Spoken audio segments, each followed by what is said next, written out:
Salutations everybody, it is Matty here today bringing you a Star Wars Battlefront video. Now before anything, be sure to check out the link in the description of my previous video. That is a Fallout 4 news update on console mods coming for Fallout 4. Anyways, yes, Star Wars Battlefront is another game I cover on my channel specifically because of the fact that it was my childhood. And so I hope you guys will join me on the journey to Star Wars Battlefront and for some content afterwards.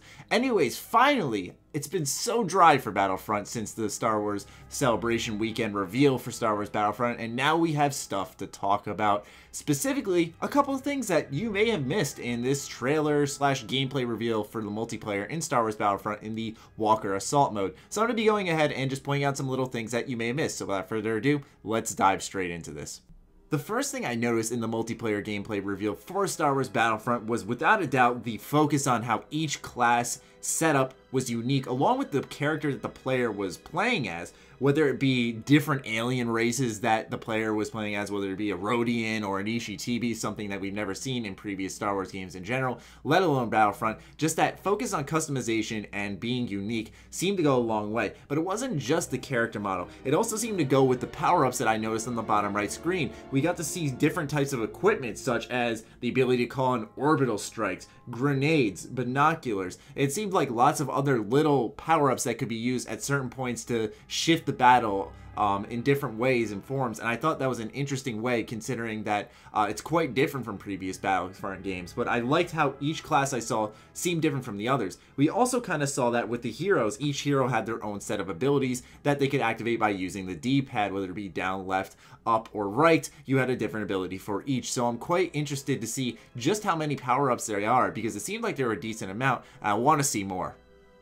The next thing I noticed that I don't think a lot of people would have pieced together is how Uplinks play into this new Walker Assault game mode. Walker Assault is basically exactly what it sounds like. You escort your walker to a certain point in the battlefield and try to prevent it from being destroyed.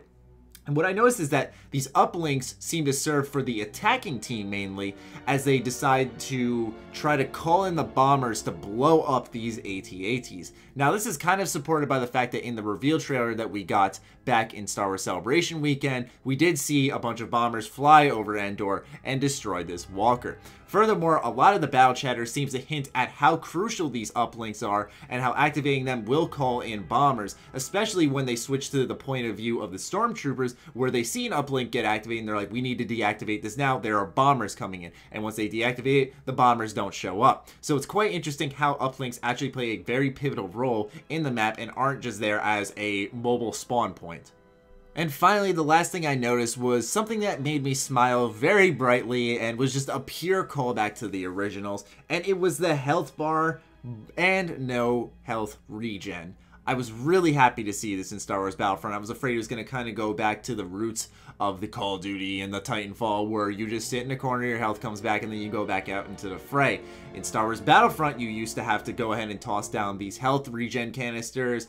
You'd have to go back to health stations to bring your health back up. It was kind of old school in that way, and I'm really happy to see that DICE is respecting the old school fans in that regard and bringing back the health bar. It may seem like not a big deal to a lot of fans, but for those of us who've been around since the first one, this is really awesome to see. But anyways, those are three things that I noticed in the Star Wars Battlefront gameplay reveal that you potentially missed. Have I missed anything specific? Let me know in the comments down below. Let's get a little discussion on Battlefront going. Anyways, I hope you guys enjoyed. Be sure to follow me on Twitter, like me on Facebook. Other than that, stay sexy, stay active. I love you all. Peace.